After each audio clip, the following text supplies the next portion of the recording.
சிவா திருச்சிற்றம்பலம். குரு வாழ்க, குருவே துணை. இன்றைய பதிவில் என்ன பார்க்க போகிறோம்? திருக்குறள் தொடர்ச்சியாக பார்க்குறோம் இல்லைங்களா? இன்றைக்கு 9வது குறளும் 10வது குறளும் பார்க்க போகிறோம்.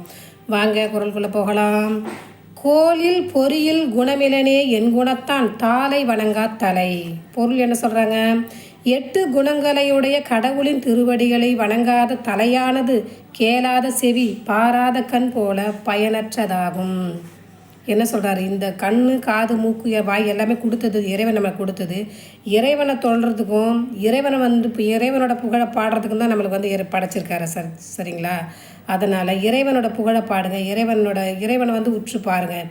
எல்லாம் கோவிலுக்குள்ளே போவாங்க, சாமி கும்பிட்டு லைனில் 4 மணி நேரம் லைனில் போவாங்க. போயிட்டு கருவறைக்கிட்ட போயிட்டு கண்ணை மூடிக்கிட்டு சாமி கும்பிடுவாங்க. எதற்கு அந்த லைனில் நிற்கணும்? ஒன்றுமே கிடையாது சரிங்களா? அதனால் நம்ம இறைவனை கண்ணார பாருங்கள். இறைவனோட புகழை காதார கேளுங்க. அவரோட புகழை பேசுங்க. இறைவனோட புகழை பேசணுங்க. தற்பெருமையும் தன்னை புகழ்ந்து பேசுகிறவங்க இழிகுலத்தோர் சொல்லியிருக்காங்க சரிங்களா? அதனால் இறைவனோட புகழை பாடுறத நமக்கு வாய், நாக்கு எல்லாம் படைச்சிருக்கா சரிங்களா? அதை வள்ளுவ பெருந்தகை வலியுறுத்தி சொல்கிறார் சரிங்களா? குறள் 10. பிறவி பெருங்கடல் நீந்துவர் நீந்தார் இறைவன் அடி சேராதார் சொல்கிறார். விளக்கம் என்ன சொல்கிறாரு? கடவுளின் திருவடிகளை அடைந்தவர் பிறவி என்னும் பெரிய கடலை கடப்பர், மற்றவர் அதனை கடக்க மாட்டார். கடவுளோட திருவடிகளை பற்றவர்களுக்கு திரும்ப பிறவி பெருங்கடல் பிறக்க மாட்டாங்க.